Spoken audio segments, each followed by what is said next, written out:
오늘 우리에게 주신 하나님의 말씀은 에베소서 6장 16절에서 18절까지 말씀입니다. 에베소서 6장 16절에서 18절 신약 성경 316페이지입니다.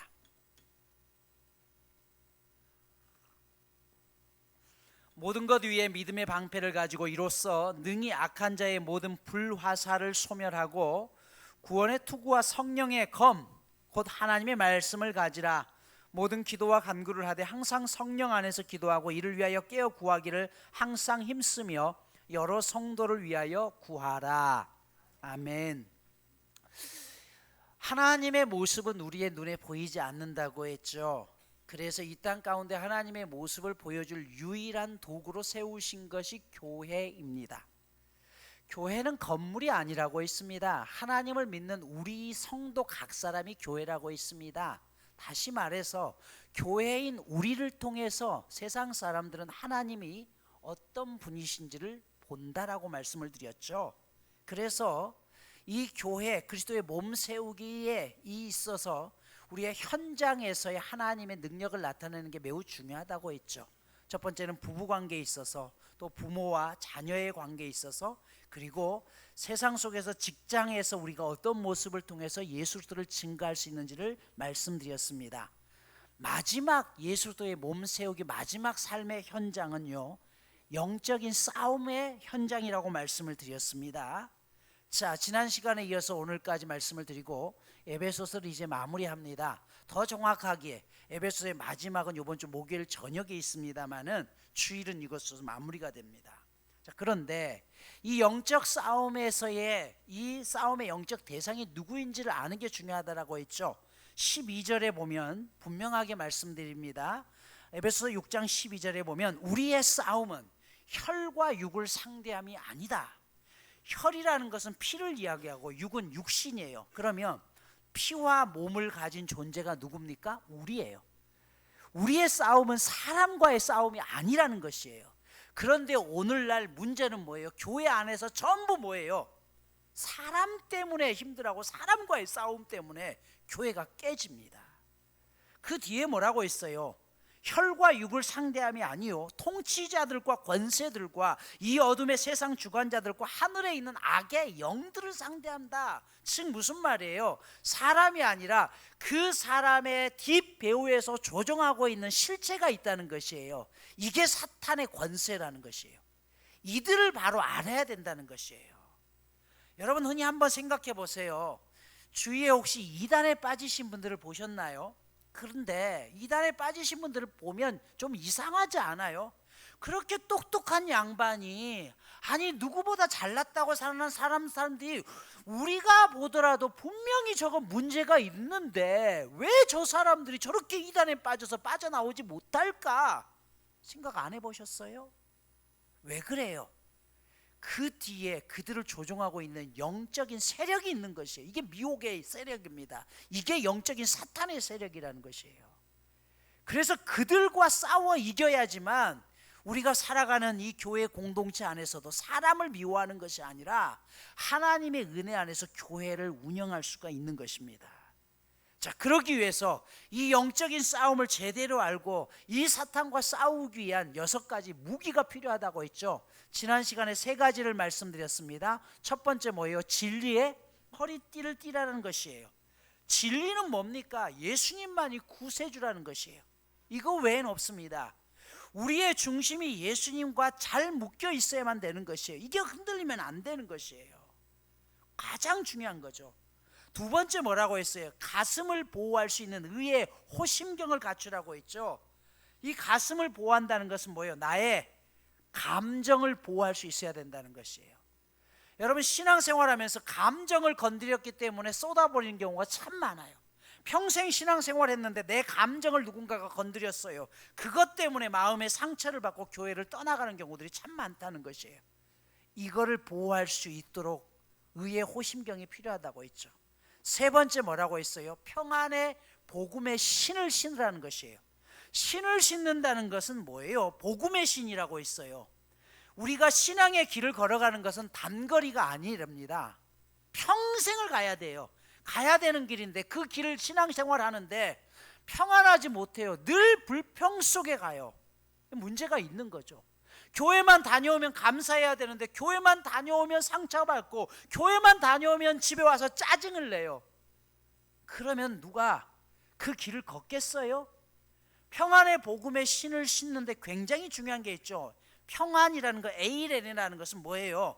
멈추는 게 아니라 연결되어 있는 거예요. 어떤 힘이 필요하다는 것이에요. 그러면 우리가 신앙의 길을 걷기 위해서 필요한 힘은 뭐예요? 성령의 능력이 필요한 것이에요. 비행기가 연료가 공급이 멈추면 가다가 떨어져 추락하는 것이에요.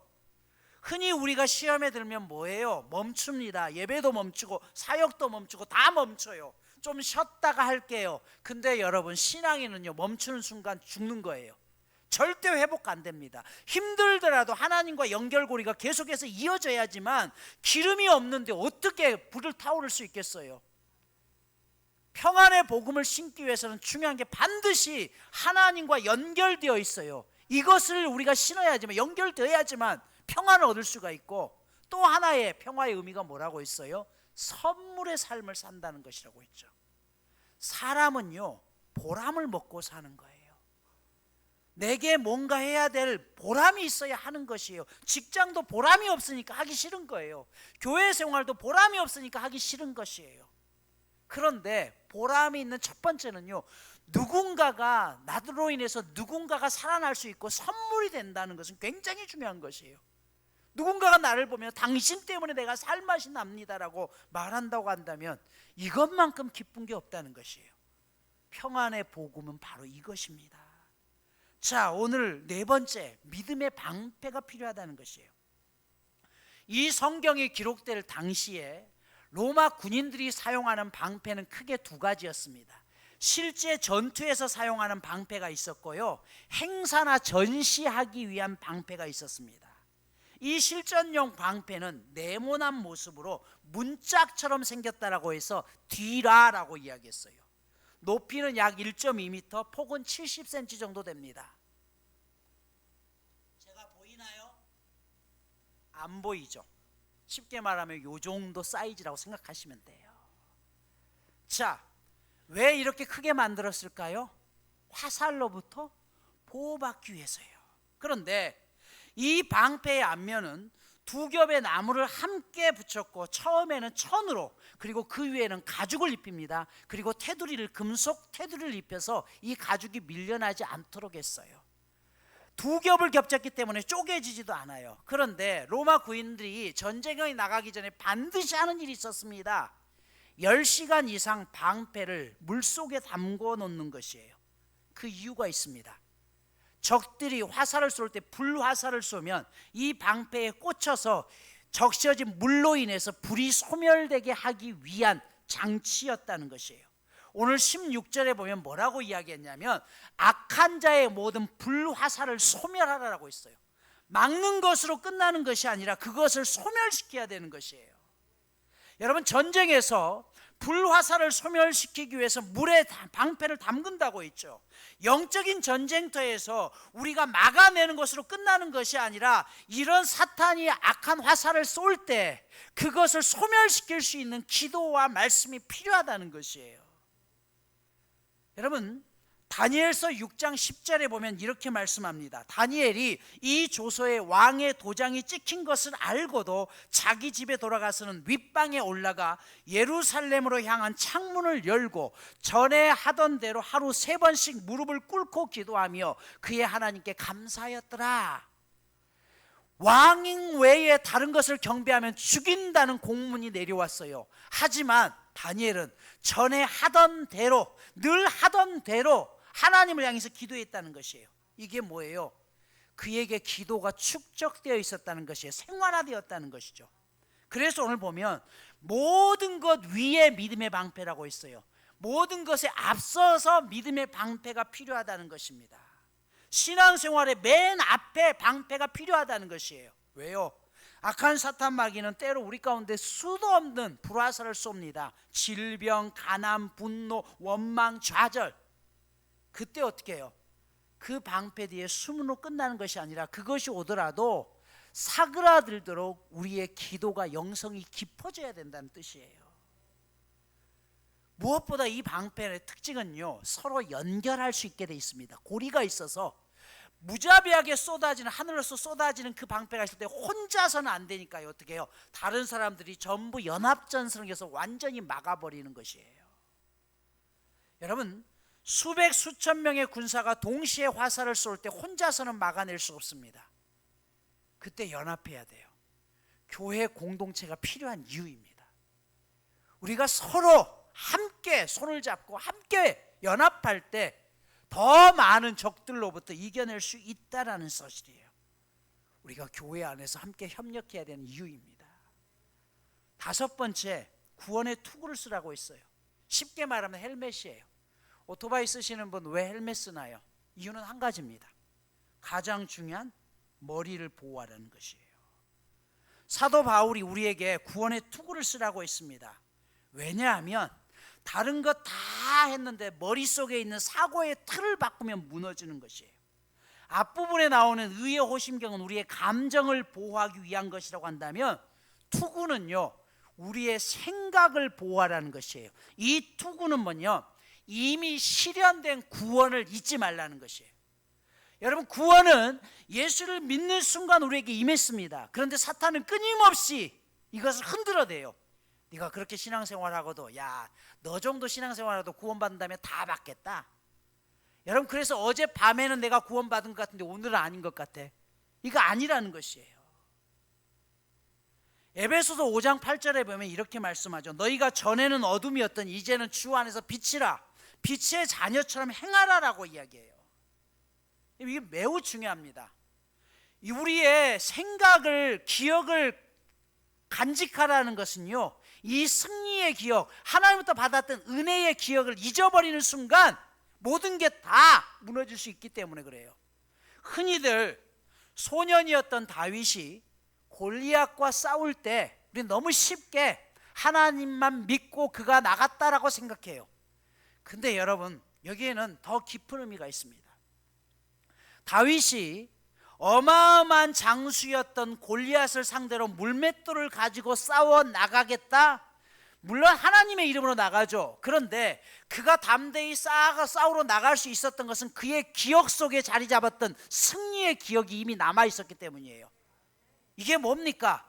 그가 실제로 양을 칠 때, 목동이었을 때 곰과 사자가 나타났을 때 뭐라고 했어요? 다윗이 이야기합니다. 곰하고 사자 같은 맹수가 나타났을 때 이미 물맷돌을 통해서 곰과 사자를 물리쳤던 기억이 있었어요. 그 승리의 기억이 있었기 때문에 맹수들도 내가 이 돌멩이로 작살내고 완전히 박살냈다. 그렇다면 너 같은 것, 맹수보다 빠르지 못하고 강하지 못한 너는 내 눈앞에 밥이다. 여러분, 이미 그가 가지고 있었던 승리의 기억이 골리앗을 향해서 하나님의 이름을 가지고 더 담대하게 나아갈 수 있었던 원인이었다는 것이에요. 여러분, 생각해 보십시오.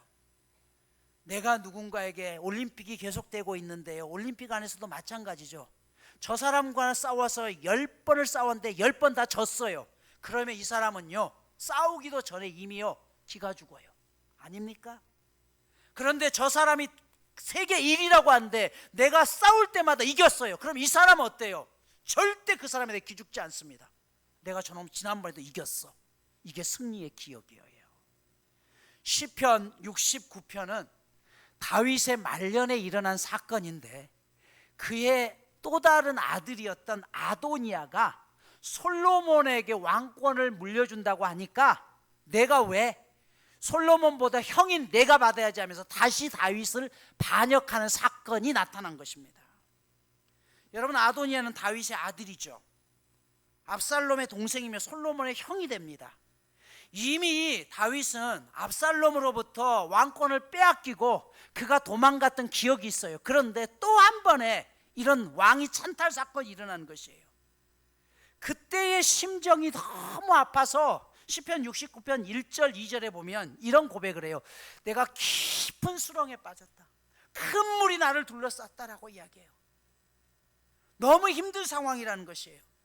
그리고 계속해서 4절, 5절, 6절, 7절 보면 내 주위에 나를 함께했던 우리 가족들도 나를 배신했고 나와 함께했던 내 친구들도 전부 나를 배신해 갔다라고 이야기하면서 그가 정말 죽을 것 같다라고 고백해요. 여러분, 다윗과 함께 다윗 왕궁을 세웠던 군대 장관이었던 요압도 이때 다윗을 배신합니다. 오늘날로 이야기하면 국방부 장관이에요. 병권을 가지고 있는 사람이 다윗을 배신했으니 얼마나 두렵습니까? 압살롬 때도 어렸을 때부터 깨복쟁이 친구라고 이야기하죠. 그 친구와 함께 내 마음을 누구보다 잘 알았던 아히도벨이라는 그 친구마저도 자기를 배신합니다. 다 도망갔어요. 하지만 그때 끝까지 남아있었던 친구가 있었죠. 그게 누구예요? 제사장 사독이라는 사람입니다. 이 사독은 끝까지 다윗을 배신하지 않아요. 그래서 신약시대 예수님 할 때 사두개파라는 파가 있죠. 바리새파, 사두개파. 이 사두개파라는 것은 사독의 후손들이란 뜻이에요. 끝까지 제사장의 직분을 지켰던 이 사독은 후에까지 계속해서 그 가문이 제사장의 가문으로 이어옵니다. 여러분, 이런 상황이라면 우리는 어떨까요? 과연 이 상황 속에서 하나님에 대한 찬양이 나올까요? 전남 영광에 가면 야월교회라는 곳이 있는데 6.25 때 전 교인 65명이 공산당에 의해서 한 명도 남김없이 전부 순교한 곳이에요. 생명나무 교회로 따지면 200명 교인이 한 명도 남김없이 전부 공산당에 의해서 죽었어요.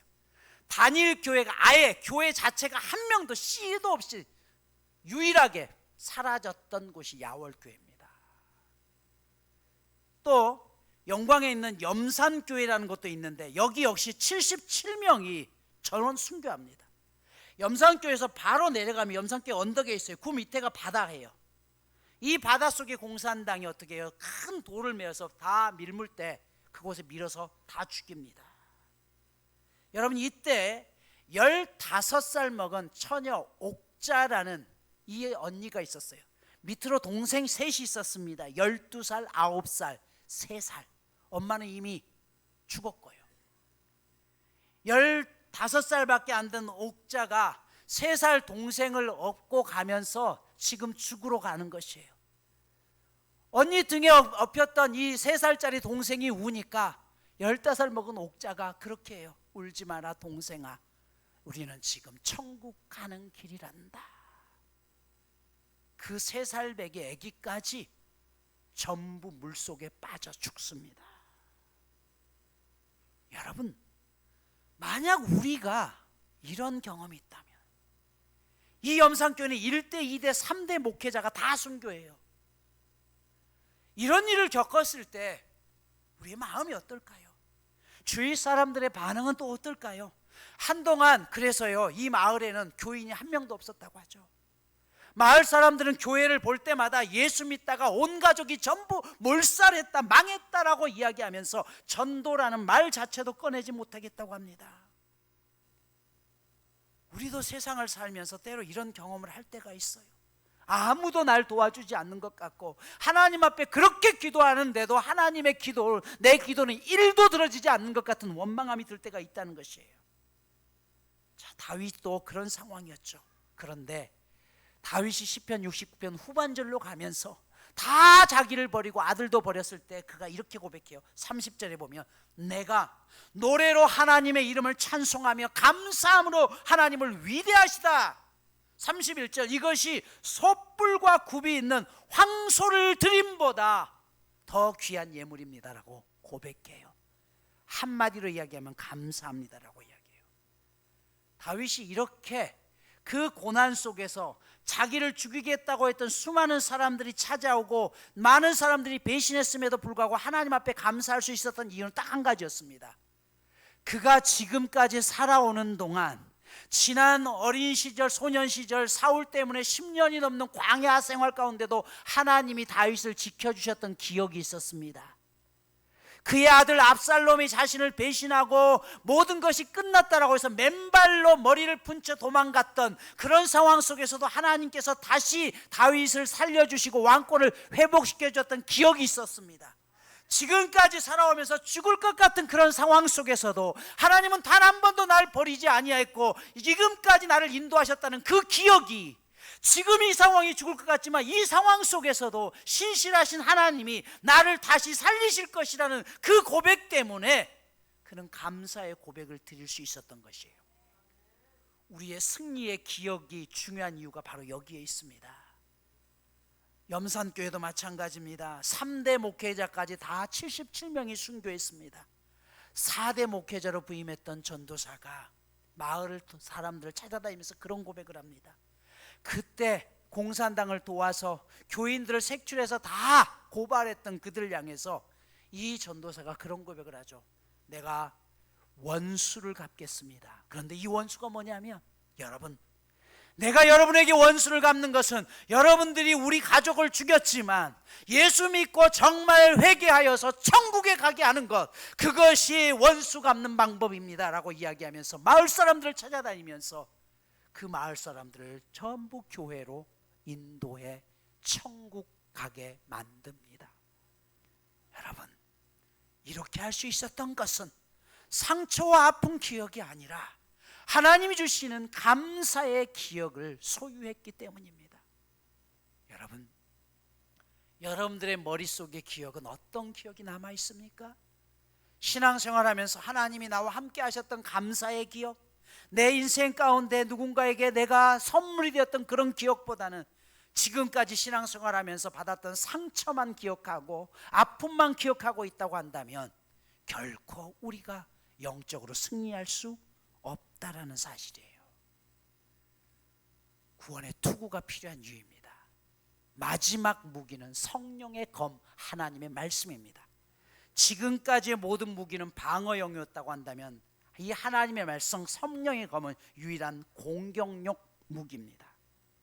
히브리서 4장 12절에 보면 하나님의 말씀은 살았고 운동력이 있어 좌우의 날선 어떤 검보다도 예리하여 혼과 영과 및 관절과 골수를 찔러 쪼개기까지 하며 또 마음의 생각과 뜻을 감찰하나니라고 했어요. 여러분, 영과 혼의 차이가 뭘까요? 창세기에 보면 하나님께서 사람을 창조하시고 그 코에 생기를 불어넣으셨다, 스피릿이라고 이야기해요. 생기가 스피릿입니다. 그랬더니 비로소 리빙 소울이 되었다고 했어요. 살아있는 혼이 되었다는 것이에요. 보이지 않는 영을 불어넣었더니 살아있는 영혼이 되었다는 것이에요. 다시 말하면 우리가 살아있다는 것은 혼이 살아있는 것이 아니라 영이 살아있다는 것이에요. 관절과 골수를 쪼갠다라고 했습니다. 여러분, 관절은 내 눈에 보이죠. 이 관절은 보여요. 그런데 관절 안에 있는 골수는 보이지 않습니다. 하지만 보이는 관절이 중요한 게 아니라 이 안에 골수가 없게 되면 뼈는요 아무것도 아닙니다. 아무 역할을 못해요. 썩어버리고 부셔져 버립니다. 내 눈에 보이는 것이 중요한 것이 아니라 이 속 안에, 뼈 안에, 관절 속에 움직이고 있는 골수가 중요한 것이에요. 다시 말해서 보여지는 우리의 육체, 우리의 혼이 중요한 것이 아니라 보여지지 않는 하나님의 영의 말씀이 우리를 숨쉬게 하고 우리의 마음을 새롭게 하고 내 영혼을 바뀌게 하고 나를 변화시키는 것은 혼의 영이 아니라 영적인 영역이라는 것이에요. 바로 이것이 강력한 하나님의 말씀입니다. 예수님께서 40일 금식 후에 사탄과의 싸움에서도 말씀하셨던 게 뭐예요? 기록되었을 때 주 하나님께서 끊임없이 하나님의 말씀을 전파하겠습니다. 여러분, 현재 유럽 교인들의 주일 예배 출석률은요 2%에서 3%밖에 되지 않는다고 해요. 그 이유는 그들이 말씀을 버렸기 때문입니다. 우리나라도 작년 통계 3,500개의 교회가 문을 닫았고 지금도 매주 많은 교회들이 문을 닫고 있습니다. 그 이유가 가장 뭔지 아세요? 하나님의 말씀이 사라지고 있습니다. 여름 성경학교, 아동부 성경학교 가는데 세상적인 프로그램으로 물놀이도 가고 재밌는 것도 하고 다 좋습니다. 그런데 교회 학교에서 지금 사라지고 있는 게 뭔지 아세요? 공과가 사라지고 있어요. 말씀이 사라지고 있어요. 여러분, 사탄은요 우리에게서 말씀을 빼앗아 가려고 합니다. 오늘 말씀이 사라지면 공격할 수 있는 영적인 힘이 없어요. 언제까지 방어만 하다가 다 죽게 되는 것입니다. 오늘 말씀을 마무리합니다. 모든 것 위에 믿음의 방패를 가지라고 있습니다. 신앙생활의 맨 앞에 방패를 두라는 것이에요. 마귀는 끊임없이 우리에게 불화살을 쏘아댑니다. 화살이 쉴 새 없이 날아올 때 한 가지 방법밖에 없습니다. 말씀과 기도의 방패 뒤에 숨는 것이에요. 그리고 이것을 연합해서 숨을 때 더 강력한 무기가 되는 것입니다. 구원의 투구가 필요하다고 했죠. 우리의 기억이 필요해요. 승리의 기억, 감사의 기억, 교회 생활하면서 행복했던 그 기억을 지켜내야 됩니다. 마지막으로 유일한 공격 무기인 성령의 검 말씀이 필요하다고 했습니다. 디모데후서 3장 15절은 이렇게 말씀해요. 성경은 능히 너로 하여금 그리스도 예수 안에 있는 믿음으로 말미암아 구원에 이르는 지혜가 있게 하느니라. 모든 성경은 하나님의 감동으로 된 것으로 교훈과 책망과 바르게 함과 의로 교육하기에 유익하니 이는 하나님의 사람으로 온전하게 하며 모든 선한 일을 행할 능력을 갖추게 하려 함이라.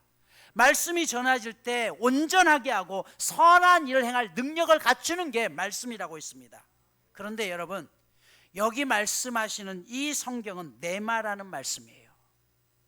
성경에 말씀이라는 구절은 크게 두 가지 단어입니다. 첫 번째는 로고스라는 단어가 있고요, 또 하나는 네마라는 단어입니다. 로고스는요, 쉽게 말하면 전체적으로 보여지는 말씀이에요. 이 로고스를 통해서 신학자도 나올 수 있고요, 성경 공부도 하게 됩니다. 그러나 네마는요, 선포되어지는 말씀을 내가 내 마음속에서 다시 되새김질해서 나의 말씀으로 받아들이는 게 레마의 말씀이에요. 여러분, 성경 말씀이 힘이 있는 것은 바로 여기에 있습니다. 이 땅에 하나님의 로고스의 말씀이 선포될 때 거기서 끝나는 것이 아니라 우리 안에 하나님이 레마로 돌아와서 내 삶을 변화시키고 내 인생을 변화시키고 나를 다시 살게 하는 것이 레마의 말씀이 내 안에 간직될 때예요. 로고스로 끝나버리면 되지 않습니다. 단순히 성경 지식으로 끝나는 것이 아니라 이 로고스의 말씀이 오늘 내 삶에 살아 움직이는 네마의 말씀으로 다가와야 되는 것이에요. 그래서 말씀은 기적보다 중요합니다. 우리는 기독교 역사를 통해서 이 레마의 말씀을 통해서 변화된 수없이 많은 사람들을 보았습니다. 모세의 부르심도 마찬가지고 사도 바울도 마찬가지였고 어거스틴과 루터, 웨슬러 같은 이런 모든 사람들이 결국은 레마의 말씀을 통해서 그들의 인생이 바뀌었고 악한 사탄과 싸워 이겨낼 수 있는 강력한 힘을 얻게 되었습니다. 오늘 들려지는 그 하나님의 말씀이 여러분의 인생 가운데 나의 언어로 하나님이 직접 주시는 네마의 말씀으로 들려줄 수 있기를 축복합니다. 이번 주 미션입니다. 계속해서 우리가 성경 통독을 이어가고 있지만 이번 주간에는 여러분들이 그 성경 통독을 보시고 한 구절을 찾아서 그것을 나의 말씀으로 받아들여서 적용시켜 보십시오. 그러면 그 말씀이 내 인생 가운데 어떻게 작용하는지 깨닫게 될 것입니다. 기도합니다.